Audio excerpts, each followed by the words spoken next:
Hello everyone, চলে এলাম নতুন আরেকটা ব্লগ ভিডিও নিয়ে। আবার কিন্তু বাড়ি ফিরে যাবার পালা। এদিকে কিন্তু মাকে বাড়িতে নিয়ে এসেছি, তো মার কিন্তু যত্ন আত্তি করতে হবে। তো এখানে তো আমার থাকা সম্ভব নয়, যেহেতু ডিউটি রয়েছে। তো এখানে মার দেখাশোনার জন্য বোন আছে, আর দিদির যেহেতু পাশেই বাড়ি, তো ওরাই কিন্তু দেখাশোনাটা করবে। তো সকাল সকাল কিন্তু ঘুম থেকে উঠে পড়েছি, কেননা হচ্ছে বাড়ি যেতে হবে আর ডিউটিও যেতে হবে। তো ঘুম থেকে উঠে কিন্তু ছাদে চলে এসেছি জামা কাপড়গুলো নেওয়ার জন্য। তো এসে দেখছি অনেক ফুল ফুটে আছে।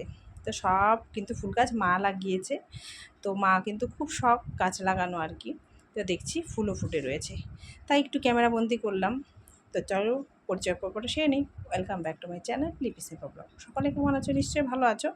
আর আমি কিন্তু আছি মোটামুটি, আর মাও আগের থেকে অনেকটাই আছে। আর পুরোপুরি সুস্থ হতে একটু সময় লাগবে, ওষুধপত্র চলছে। তো চলো ব্লগটা শুরু করা যাক। বেঙ্গলি ব্লগ, ডেলি ব্লগ, সেটাই আর কি। তো যা রয়েছে সেটাই তোমাদের সঙ্গে শেয়ার করছি। তো আজকে বাড়ি ফিরে যাব।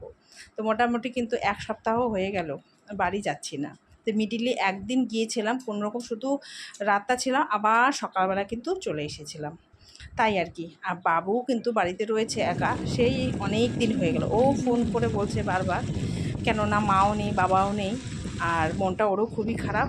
আর এতদিন যেহেতু ওর ঠাম্মি ছিল, ওর পিসির শরীর খারাপ হওয়াতে ওর ঠাম্মিও কিন্তু চলে এসেছে পিসি বাড়ি জলপাইগুড়িতে, তাই আর কি। তাই না, সকাল সকাল যাচ্ছি, ডিউটিটা ধরতে হবে। তো দুজন মিলেই কিন্তু সকালবেলা এক কাপ চা খেয়ে বেরিয়ে যাচ্ছি। তো বোন বলছে যে ভাত খেয়ে যাও। তো তো সকালে ভাত খেয়ে আর খাওয়া যায় বলো তো। তো আমরা বেরিয়ে পড়েছি দুজন। তো ওই একটু ক্যামেরাবন্দি করলো, তো অন্য সময় তো করে না, আজকে একটু ভিডিও বানিয়ে দিল। তো ভালোই হলো, ভিডিওটা করেছিল বলেই কিন্তু তোমাদের সঙ্গে আজকে শেয়ার করতে পারছি। ডেলি ব্লগ ডেলি ছাড়তে গেলে কিন্তু মোটামুটি অনেকটাই ভিডিও লাগে। আর যদি মোটামুটি মোবাইলে থাকে আর না ছেড়ে উপায় নেই, মোবাইলে না স্টোরেজ ফুল হয়ে থাকে। তো যেতে যেতে এই যে তিস্তা ব্রিজের এখানে, ব্রিজটা খুবই সুন্দর লাগে দেখতে। আর যেতে যেতে তো ট্রেনও পেয়ে গিয়েছিলাম, বেশ ভালো লাগছিল দেখতে দৃশ্যটা। চলো তোমাদের সঙ্গে শেয়ার করি যেতে যেতে।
বাড়ি ফিরছি, আবার কিন্তু সেই পুরনো রুটিনে ফেরা হবে। প্রত্যেক দিনে যেভাবে আমার রুটিন লাইফস্টাইল সেরকমই কিন্তু চলবে। তো আবার কিন্তু আমাকে আসতে হবে মাকে চেক আপ করানোর জন্য, শিলিগুড়ি যেতে হবে। যদি তখন আসি আবার শেয়ার করবো তোমাদের সঙ্গে। তো যেতে যেতে ভিডিও করেছি, সেটাই তোমাদের সামনে তুলে ধরলাম, শেয়ার করলাম। আর বাইরের দৃশ্যগুলো কিন্তু দেখতে খুবই ভালো লাগে। আর আকাশটাও কিন্তু কালো মেঘ করে রয়েছে, দেখো।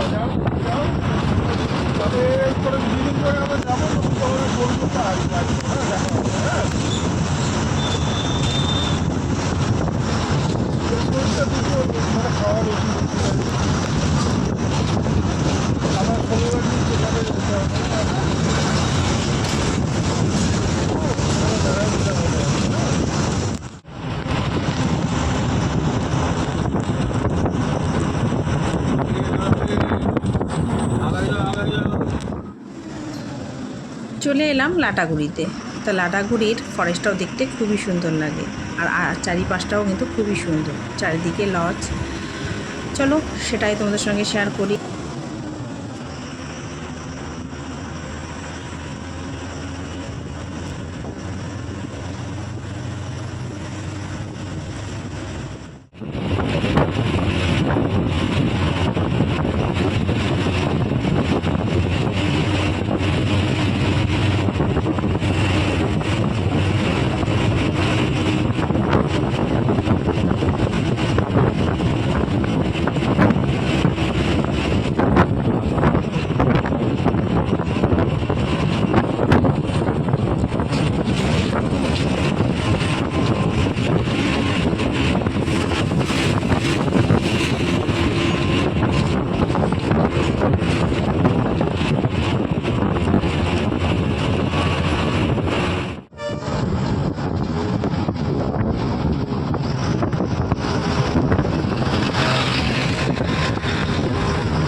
দেখা হচ্ছে একদম বিকেলবেলা। দুপুরবেলা গিয়েছিলাম হচ্ছে খাওয়া দাওয়া করতে, খাওয়া দাওয়া করলাম, বাবুকে খাওয়ালাম আর কি। তো তখন সকালবেলা এসে একদম ডাইরেক্ট হচ্ছে ডিউটিতে ঢুকে গিয়েছিলাম, তাই একদম ক্যামেরাবন্দি করতে পারিনি। আর ডিউটি সেরে তারপরে গিয়েছিলাম। তো যাই হোক, আকাশটা খুবই মেঘলা হয়ে আছে আর বৃষ্টি হবে। তো অলরেডি 1-2 ঘন্টা কিন্তু পড়া শুরু হয়ে গেছে। আর দেখো না, ছাতাটাও নিয়ে আসতে ভুলে গেছি। তো এখন যাচ্ছি আর কি, ডিউটি সেরে আবার সন্ধ্যেবেলা ফিরবো। তাই ভাবছি একটু ক্যামেরাবন্দি করি আর কি। তো চলো, এই কদিন ধরে তো আমার যা ভাগদৌড় গেল সবটাই তো ভিডিওর মধ্যে বলেছি আর কি আগের দিন। তো চলো যাওয়া যাক, ডিউটি সেরে পরে যদি পারি আর কি তোমাদের সঙ্গে দেখা করবো। তো বাড়ি থেকে আসার সময় যা ভিডিও করেছি তোমাদের সামনে তুলে ধরলাম। তো কেমন লাগলো আজকের ব্লগ অবশ্যই কমেন্টে জানাবে। তো আজকের মতো এখানে বিদায় নিচ্ছি। সকলে ভালো থেকো, সুস্থ থেকো, টাটা।